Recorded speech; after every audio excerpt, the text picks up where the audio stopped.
Hello everyone. Today again welcome you all in my YouTube channel and we are going to discuss about the controlling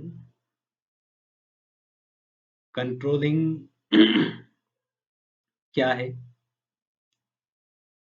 कैसे controlling किया जाता है, उसकी process क्या है, उसकी फीचर्स क्या है, उसकी इम्पोर्टेंस क्या है। इन टॉपिक्स के बारे में आज हम इस कंट्रोलिंग चैप्टर में पढ़ेंगे। It is through control that one ensure the execution of plan। ये सभी कुछ जो है कंट्रोलिंग के थ्रू ही पॉसिबल हो पाता है, जिसमें इस चीज को इंश्योर किया जाता है कि हमारी जो प्लानिंग है उसका एग्जीक्यूशन अच्छे से हुआ है या नहीं हुआ है। तो चलिए बात करते हैं हम मीनिंग ऑफ कंट्रोलिंग के बारे में। कंट्रोलिंग क्या है एक्चुअल में? कंट्रोलिंग जो है हमारा जो एक्चुअल रिजल्ट है उसको डिजायर्ड रिजल्ट के पास में लाने का काम जो है वो कंट्रोलिंग करता है। एक्चुअल रिजल्ट का मतलब क्या है कि हम जो काम परफॉर्म कर रहे हैं, द जॉब और the work which we are performing, that is bringing closer to the desired result. जो हमारा टारगेट है उस टारगेट के नजदीक लाने के जो एफर्ट्स किए जाते हैं वो कंट्रोलिंग के थ्रू किए जाते हैं। हमने टारगेट डिसाइड कर लिया, अब टारगेट डिसाइड कर लिया तो उसको अचीव करना है। उसको अचीव करने के लिए हमने एक्चुअली वर्क को परफॉर्म करना शुरू किया, और जब एक्चुअली वर्क को परफॉर्म करना शुरू किया तो उसके बाद हमें जो है ये देखना है कि क्या हमारा एक्चुअल वर्क डिजायर्ड रिजल्ट के अकॉर्डिंग है या टारगेट के अकॉर्डिंग है या नहीं है।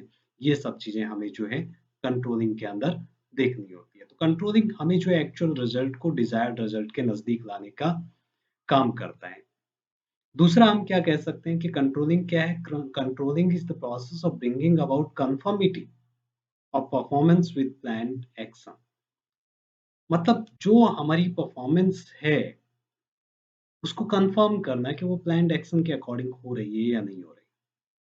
तो कंट्रोलिंग के अंदर सबसे जरूरी है कि हमारा actual result that should be according to the desired result और अकॉर्डिंग टू द टारगेट।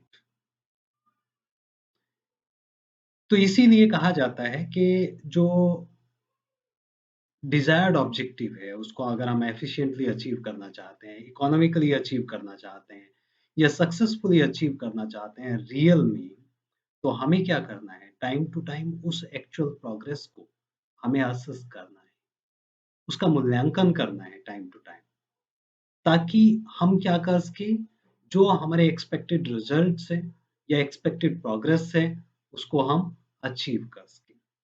तो ये सब जो time to time actual performance जो है उसको असेस किया जाता है कि हम अकॉर्डिंग टू टारगेट अपना वर्क कंप्लीट कर रहे हैं या नहीं कर रहे हैं। तो वो उसको असेस करने की जो प्रोसेस है और उसके बारे में पता लगाने की जो प्रोसेस है, that is called the controlling.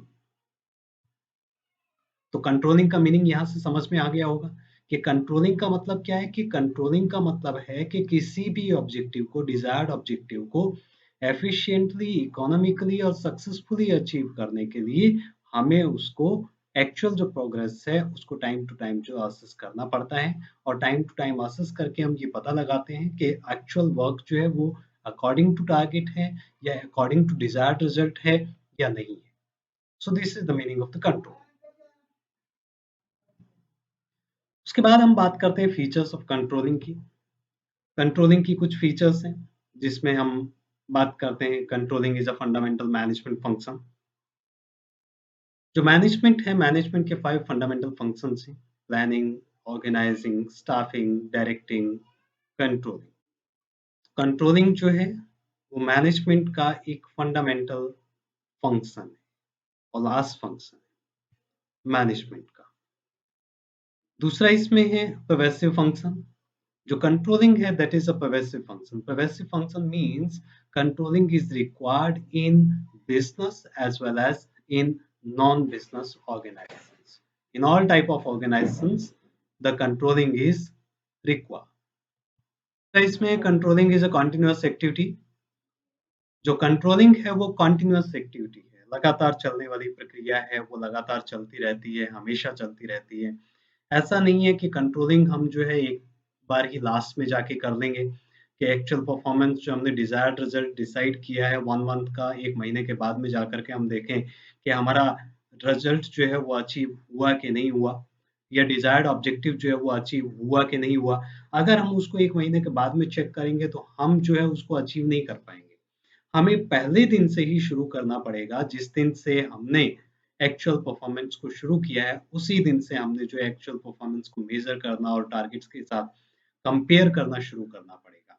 ताकि जो टाइम पीरियड हमने डिसाइड किया कि इस टाइम पीरियड के अंदर हमारा ये टारगेट अचीव होना चाहिए, तो उस टाइम पीरियड के अंदर वो टारगेट अचीव हो सके। और वो टारगेट अचीव होने के बाद भी कंट्रोलिंग की प्रोसेस जो है वो खत्म नहीं होती है। क्योंकि कई बार जो है हमारा टारगेट अचीव नहीं हो पाता तो करेक्टिव एक्शन लेना होता है। तो करेक्टिव एक्शन जो है वो उस टारगेट अचीवमेंट के बाद या टारगेट अचीव नहीं होने के बाद हमें जो है करेक्टिव एक्शन लेना पड़ता है। तो कंट्रोलिंग जो है वो एक कंटीन्यूअस एक्टिविटी है, एक लगातार चलने वाली एक्टिविटी है और वो हमेशा चलती रहती है। Next is the controlling is both beginning and the end of the process of management.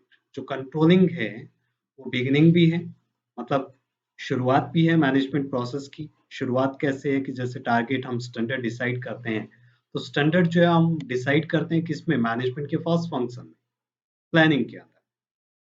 ठीक है, तो फर्स्ट फंक्शन में प्लानिंग के अंदर जब हम टारगेट डिसाइड करते हैं तो it means controlling is the beginning of the management process, because management process starts with planning. दूसरा जो है end of the management process है। End of the management process कैसे है कि कंट्रोलिंग जो है वो लास्ट फंक्शन है मैनेजमेंट का, और सारे फंक्शन परफॉर्म करने के बाद लास्ट में जो है करेक्टिव एक्शन लिया जाता है।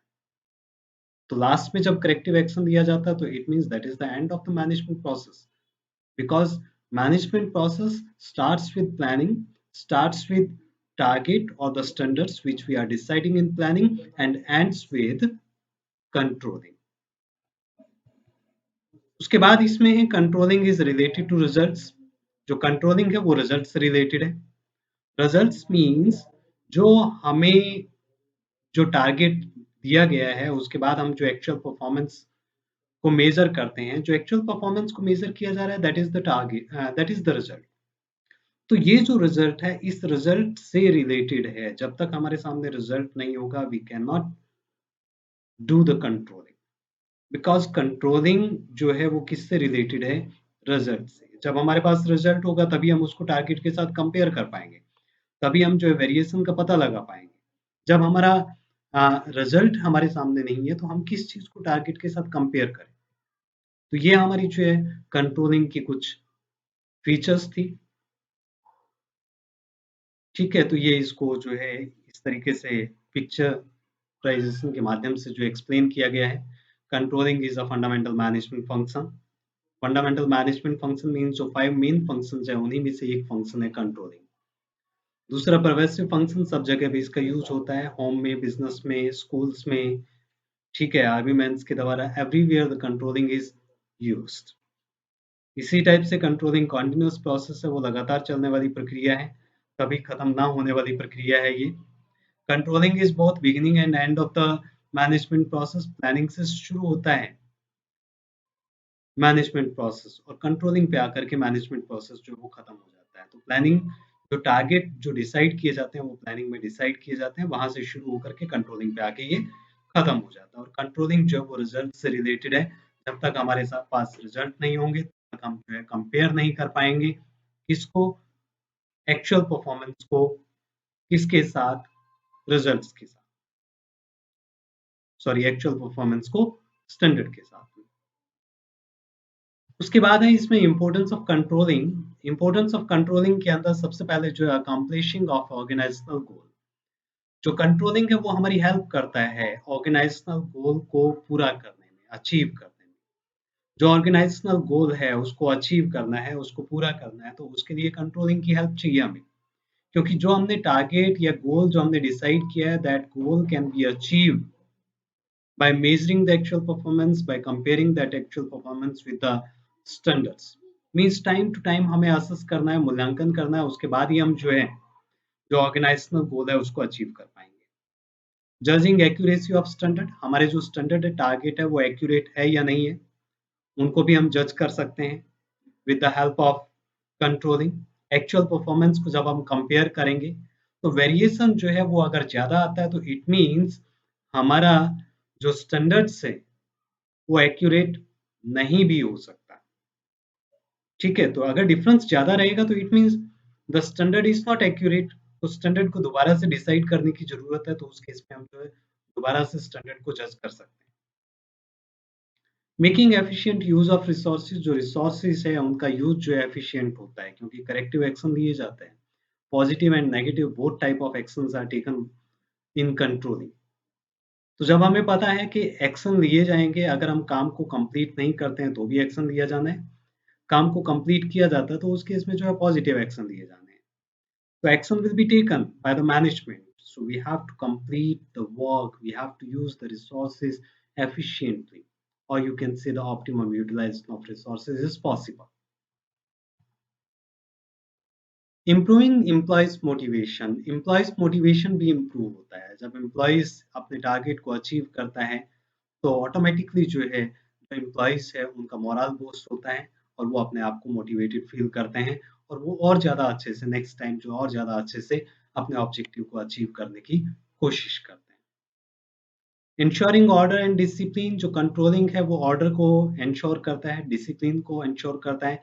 Means every person should be at right place and every person should be at right job and everything should be at right place. इस ऑर्डर को जो है इंश्योर किया जाता है कंट्रोलिंग के थ्रू, और जो डिसिप्लिन है वो भी कंट्रोलिंग के थ्रू ही इंश्योर हो पाता है। तो इस तरीके से ऑर्डर एंड डिसिप्लिन को कंट्रोलिंग इंश्योर करने में हेल्प करता है। नेक्स्ट इसमें फैसिलिटेटिंग कोऑर्डिनेशन इन एक्शन, जो एक्शन लिया जाना है उसमें कोऑर्डिनेशन मीन्स किसी तरह का भेदभाव नहीं होना चाहिए किसी के साथ। मतलब हम जो भी करेक्टिव एक्शन ले रहे हैं, that corrective action should be taken equally against all the employees. ऐसा ना हो कि एक एम्प्लॉयी जो काम नहीं कर रहा है उसके खिलाफ हमने एक्शन लिया, दूसरा एम्प्लॉयी जो काम नहीं कर रहा है उसके खिलाफ हमने कोई एक्शन नहीं लिया। तो कंट्रोलिंग इस चीज़ को एन्श्योर करता है कि सभी जगह पे जो हमने एक्शन लेना है, corrective action, that should B coordinated. तो ये इसमें कुछ फीचर्स इम्पोर्टेंस थी कंट्रोलिंग की। तो आज के हमारे टॉपिक में हमने जो है कंट्रोलिंग और फीचर्स और उसके मीनिंग के बारे में पढ़ा। तो आज का हमारा टॉपिक इतना ही है। Thank you very much.